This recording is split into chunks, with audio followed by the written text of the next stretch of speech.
Guys, welcome back to my channel Pranati official. আমি প্রণতি আর তোমাদের জন্য নিয়ে চলে এসেছি আমার আরও একটা নতুন ভিডিও নিয়ে।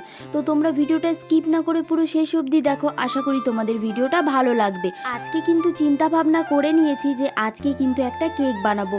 বাট প্রথমে ভাবছিলাম যে না, কেক টেক বানাবো না, দোকান থেকেই কিনে নেবো। বাট ক্রিসমাসে বাড়ির কেক বানানোর মজাটাই কিন্তু অন্যরকম। তাই ভাবলাম আর বেশি দেরি না করে কেকটা বানানো যাক। আর দেখো, এখন কিন্তু আমি দোকান থেকে নিয়ে চলে এসেছি এই যে টুটি ফুটি। প্রথমে কিন্তু আমি একটু টেস্ট করে দেখলাম যে এই টুটি ফুটি খেতে কীরকম লাগে। যদিও আগে কিন্তু আমি খাইনি, ওই ফ্রুট কেকের মধ্যে দেওয়া থাকতো সেটাই খেতাম। বাট এরকমভাবে প্যাকেট থেকে কিন্তু এই প্রথমবারই আমি খেলাম। মোটামুটি আমার লেগেছে, খুব একটা ভালো লাগেনি। আর দিদি বলছিল যে কেক বানাবি আর টুটি ফুটি দিয়ে বানাবি। আর জানো তো, কেক কিন্তু আমি অনেকবারই বানিয়েছি, বাট টুটি ফুটি দিয়ে কখনো বানাইনি। প্রথমবারই কিন্তু এই টুটি ফুটি দিয়ে কেকটা বানাচ্ছি। দেখা যাক টুটি ফুটি দিয়ে এই কেকটা খেতে কীরকম লাগে। দেখো, কেক বানানোর জন্য যা যা লাগবে আমি কিন্তু মোটামুটি সবই জোগাড় করে নিয়েছি। আর এখানে মিক্সিতে দিয়ে দিলাম চিনি, আর তার পাশেই কিন্তু আমি ওই কাপ মেপে দিয়ে দিলাম ময়দা। এখানে কেকটা কিন্তু আমি একটু বেশি বড় করব, তার জন্য কিন্তু এখানে আমি দিয়ে নিয়েছিলাম 3 কাপ ময়দা। আর তার সাথে কিন্তু এখানে নিয়ে নেব 1 প্যাকেট গুঁড়ো দুধ।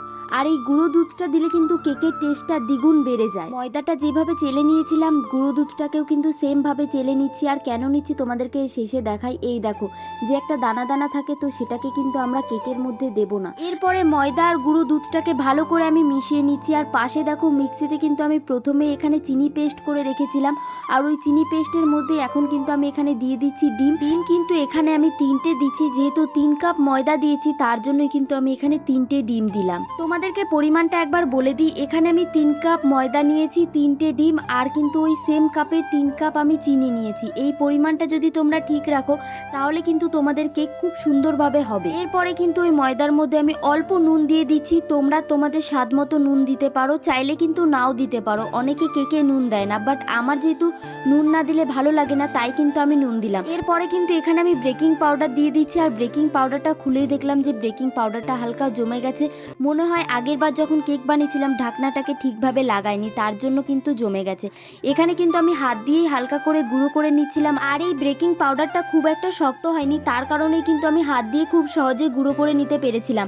আর এখানে কিন্তু আমি 1 চামচ মতো বেকিং পাউডার দিয়েছিলাম, যেহেতু 3 কাপ ময়দা তার জন্য কিন্তু 1 চামচই হয়ে যাবে। এরপরে ময়দা আর বেকিং পাউডারটা খুব ভালোভাবে আমি মিশিয়ে নিচ্ছি। আর এরপরে কিন্তু আমি এখানে দিয়ে দিলাম চিনি আর ডিম দিয়ে যে পেস্টটা বানিয়েছিলাম সেটা কিন্তু এর মধ্যে দিয়ে দিলাম। ডিম আর চিনির এই লিকুইডটা দেওয়ার সময় কন্টিনিউ কিন্তু এটা নেড়ে যেতে হবে, তা না হলে আবার জমে যাওয়ার একটা সম্ভাবনা থাকে। আর এটা যত ভালো ফেটানো হবে কেকটা কিন্তু ততই ফুলবে। তাই জন্য কিন্তু তোমাদেরকে মাথায় রাখতে হবে, এটাকে খুব ভালোভাবে ফেটাতে হবে। আর একটা কথা তোমাদেরকে বলি, তোমরা কিন্তু ব্যাটারটা একভাবে ফেটিয়ে যাবে। আর আমি কিন্তু এখানে প্রায় 10 থেকে 15 মিনিট ফেটিয়েছিলাম। আর দেখো, লিকুইডটা কিন্তু ঠিক এরকম হয়েছিল। ব্যাটারটা দেখে বুঝতে পারছো যে কতটা ঘন আছে এখানে। তো এই পর্যায়ে কিন্তু এরপরে আমরা এখানে তেল দিয়ে দিচ্ছি। তেল কিন্তু এখানে আমি 2 কাপ দিয়েছিলাম, যদিও 3 কাপ তেল দিলে ভালো হয়, বাট আমি তেল কিন্তু একটু কমই ইউজ করি, তার জন্য তেল কিন্তু আমি এখানে 2 কাপ দিয়েছি। তোমরা চাইলে 3 কাপও দিতে পারো, যেহেতু 3 কাপ ময়দা দিয়েছি, 3 কাপ ময়দায় কিন্তু 3 কাপই তেল লাগে। আর এই যে পাশে একটা বাটিতে কিন্তু আমি তেল লাগিয়ে নিচ্ছিলাম, কারণ এই বাটিটাতেই কিন্তু আমি কেকটা বসাবো। আর কেকের ব্যাটারটা এই যে 5 মিনিট পর এখন আমি চলে এসেছি ভ্যানিলা দেওয়ার জন্য। আর ভ্যানিলা দিলে কিন্তু কেকটার ফ্লেভারটা খুবই ভালো আসে। আর এখানে কিন্তু আমি 1 চামচ মতো ভ্যানিলা দিয়েছিলাম। এরপরে ওই তেল মাখানো বাটিটার মাপ করে কিন্তু আমি কাগজ কেটে নিয়েছি। আর ওই কাগজটাই কিন্তু এখন আমি বসিয়ে দিচ্ছিলাম। আর এই কাগজটা দেওয়ার কারণ হচ্ছে কেকটা কিন্তু খুব সহজেই উঠে যাবে। এরপরে তোমরা অনেকে বলতে পারো তেল মাখানোর পরেও আবার তুমি কাগজ কেন দিচ্ছ। অনেক সময় কি হয়, কেকের নিচটা কিন্তু পুড়ে যায়। আর এই কাগজটা দেওয়ার ফলে কিন্তু নিচটা পড়ে না, হালকা হালকা ব্রাউন কালার হয়, যেটা তোমরা একটু পরেই দেখতে পাবে। মানে আমার কেকটা রেডি হয়ে গেলে দেখতে পাবে এই কাগজটা দেওয়ার জন্য খুব একটা কিন্তু লাল হবে না। আর এই যে আমার কিন্তু বাটিটা পুরো রেডি হয়ে গেছে, আর এদিকে তো ব্যাটারটাও রেডি হয়ে গেছে। আর এই পর্যায়ে তোমরা আশা করি দেখে বুঝতে পারছো যে কেকের ব্যাটারের ঘনত্বটা কতটা রয়েছে। তোমরা যখন বানাবে যদি খুব একটা গাঢ় হয়ে যায়, সেক্ষেত্রে কিন্তু তোমরা লিকুইড দুধও ইউজ করতে পারো। আমার এখানে কিন্তু কেকের ব্যাটারটা একদম পারফেক্ট আছে, তার জন্য কিন্তু আমি আর লিকুইড দুধ দিলাম না। আর প্রথমে যেহেতু গুঁড়ো দুধ দিয়েছি, তার জন্য কিন্তু দেওয়ার কোনো প্রয়োজনই নেই। আর এই যে এরপরে কিন্তু কেকের ব্যাটারটা আমি দিয়ে দিচ্ছি। আর মিডিলে কিন্তু আমি কয়েকটা টুটি ফুটি দিয়ে দিচ্ছিলাম। প্রথমে না আমার মনে ছিল না যে টুটি ফুটি এনেছিলাম, পরে আমি পাশে দেখলাম যে প্যাকেটটা নামানো আছে, তাই আবার আমি কিন্তু দিয়ে দিলাম। আর এরপরে যে ব্যাটারটুকু ছিল সেটাও কিন্তু আমি দিয়ে দিলাম। তারপরে কিন্তু ওপর দিয়ে টুটি ফুটিটা সিটিটা সাজিয়ে দিয়েছি। আর দেখো কেকটার ব্যাটারটা দেখতে কত সুন্দর লাগছে না। আর এরপরে কিন্তু একটু ড্যাব ড্যাব করে নেবো, যার কারণে ভেতরের বাবলস যেন বেরিয়ে যায়। কোনো রকম হাওয়া থাকলে তাহলে কিন্তু কেকটা আর ফুলবে না। আর এই যে 5 মিনিট আগে কিন্তু আমি গ্যাসের ওপরে প্রেশার কুকারটাকে গরম করে নিয়েছিলাম, আর প্রেশার কুকারের মধ্যে কিন্তু বালি দিয়েছিলাম, তোমরা চাইলে নুনও দিতে পারো। এরপরে দেখো কেকটা দিয়ে কিন্তু আমি ঢাকনাটা বন্ধ করে দিলাম। আর প্রেশার কুকারের ওপরে যে সিটিটা থাকে সেটা কিন্তু অবশ্যই খুলে দিতে হবে। চলো এরপরে ওয়েট করি প্রায় 25 মিনিট মতো। দেখো এখানে কিন্তু আমি কয়েকটা বাদাম নিয়ে নিয়েছি, আর এর মধ্যে দেখো একটা কিন্তু রূপও খেয়ে নিল, আর আমিও কিন্তু খেয়ে নিচ্ছি। আর আমার কিন্তু এই বাদামটা খেতে খুব ভালো লাগে। কার কার ভালো লাগে সেটা কিন্তু আমাকে অবশ্যই কমেন্টে জানাবে। আর এই যে এখন কিন্তু আমার হাতে এখনও 2টো বাদাম রয়েছে, যেহেতু একটা আমি খেয়েছি আর একটা রূপ খেয়েছে, টোটাল আমি 4টে বাদাম নিয়ে এসেছিলাম। আর এই যে এই 2টো বাদাম রয়েছে, এই 2টো বাদাম কিন্তু আমি কেকে দেবো, তাই জন্য আর খেলাম না। আর আমার একটা বাজে অভ্যাস তোমাদেরকে বলি, আমি এরকম যদি কেক বানাই তো কেকটা না আমি বারবার খুলে খুলে দেখি যে কতক্ষণ কেকটা হয়েছে, কতক্ষণ কেকটা হয়েছে। তো আমি যখন কেকটা খুলতে যাব তখনই মা বললো যে না খুলতে হবে না, আমি দেখলাম। আর এই যে কি করব তার জন্য আমি রূপকে বলছিলাম একটু ডান্স কর, তো ডান্স দেখি। তো দেখো এখানে কিন্তু রূপ আমাদেরকে ডান্স করে দেখাচ্ছিল। তো দেখো আমি দেখলাম, আমি ভাবলাম তোমাদেরকেও একবার দেখাই। আর এরপরে দেখো আমি সব বাদামগুলোকে কুচি কুচি করে কেটে নিয়ে চলে এসেছি। এই পর্যায়ে কিন্তু আমি এখন দিয়ে দেবো কেকের মধ্যে। আর এখানে না এই বাদামটা দেখেও আমার খুব খেতে ইচ্ছা করছিল, বাট আমি খাবো না, তার কারণ আমাকে কিন্তু আবার কেকের ওপরে দিতে হবে। কেকটা কিন্তু সুন্দর লাগবে, তোমরা চাইলে দিতেও পারো, তোমরা চাইলে নাও দিতে পারো। চলো এরপরে দেখি যে কেকটা কত দূর হয়েছে।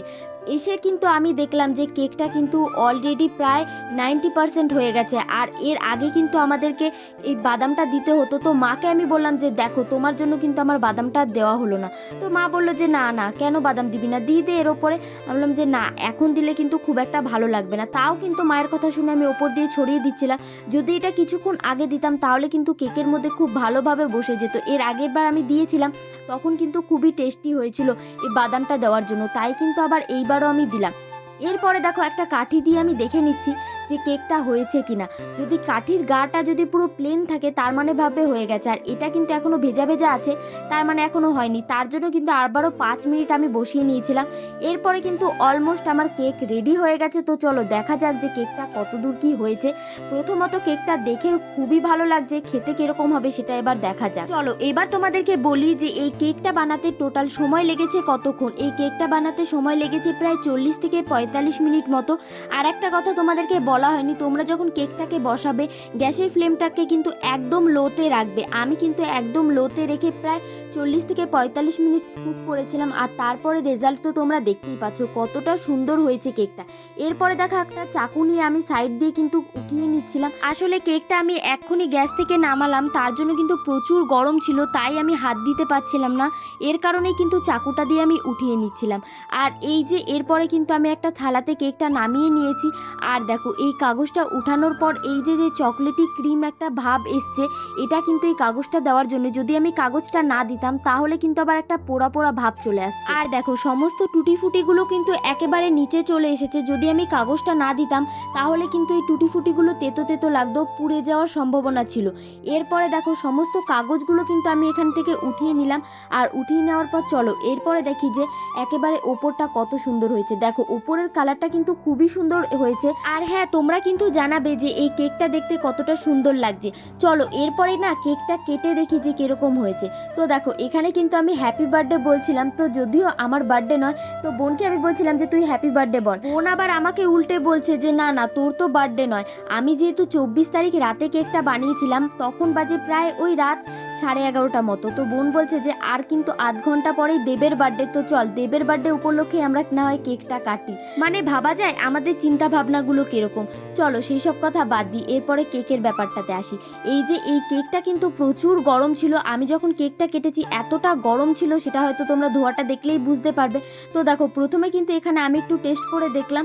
আর জানো তো আমার বোন না শুয়ে পড়েছিল, আমি ওকে আবার ঘুম থেকে তুলে নিয়ে এসেছি। আমি বললাম যে চল তুই আমার ভিডিওটা ধরে দিবি আর কেকটা খেয়েও বলবি যে কিরকম হয়েছে। বোন এখানে বলছে যে তুই রিভিউ দে, তুই বানালি কিরকম হয়েছে। আমার তো বেশ ভালো লেগেছে। আর এই যে বোনকে দিলাম, আর কেকটা গরম ছিল জন্য ও না খেতে পারছিল না প্রথমে। তো ওকে আমি বললাম যেরকমই হয়েছে তুই আগে রিভিউ দে কিরকম হয়েছে। আর ও বলছে যে হেভি হয়েছে হেভি হয়েছে। জানো তো আমি যখন এই কেকটা খাচ্ছিলাম না তখন কিন্তু আমার শুধু মনে হচ্ছিল যে খেয়ে যাই আর খেয়ে যাই। যদিও আমি রাতের খাবার খেয়ে নিয়েছিলাম, তাই কিন্তু খুব একটা বেশি কেক আমি খেতে পারিনি। তোমরা একবার এরকমভাবে কেক বানাবে, আশা করি তোমাদের কিন্তু ভালোই লাগবে। এবার তোমাদের মনে হতেই পারে ক্রিসমাস চলে গেছে, পরের বছর বানাবো। ক্রিসমাস চলে গেছে তো কি হয়েছে, সামনেই কিন্তু নিউ ইয়ার আসছে। এবার নিউ ইয়ারে না হয় এরকম একটা সুন্দর কেক বানিয়ে সেলিব্রেট করো, আর তোমাদের কিন্তু সমস্ত কাছের বন্ধুদেরকেও খাইও, তারাও কিন্তু খুব নাম করবে। তো এরপরে বাবাকে আমি বললাম যে নাও তুমি একটু টেস্ট করে দেখো। তো বাবা বললো যে না না, আমার তো পেট পুরো ভর্তি আছে, আজকে আর খাবো না, কালকে খেয়ে দেখবো।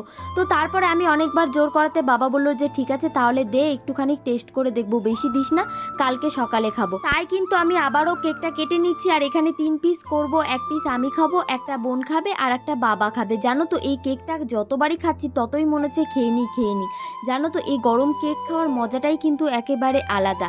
তো দেখো বোন এখানে খাচ্ছে আর খেতে খেতে অনেক কথা বলছিল, যেগুলো এখন আমার মনে পড়ছে না। মানে ও আমারই খুব নাম করছিল যে দিদি খুব ভালো বানিয়েছিস, আমার ঠিক মনে পড়ছে না, তাই তোমাদেরকে এখন বলতে পারছি না। আর দেখো এখানে কিন্তু আমিও খেয়ে নিচ্ছি, মনে হচ্ছে যতই খাই ততই খেয়ে যাই। তো দেখো এখন কিন্তু রাত অনেকটা বেজে গেছে, মানে আমি এটাই তখন বলছিলাম যে রাত প্রায় 11:30টারও বেশি বেজে গেছে। তো চলো আজকের ভিডিওটা আর বেশি বড় করছি না, আজকের ভিডিওটা এই পর্যন্তই। তোমাদের যদি ভালো লাগে like comment share and subscribe করে দিও। চলো বাই, দেখা হচ্ছে নেক্সট ব্লগে।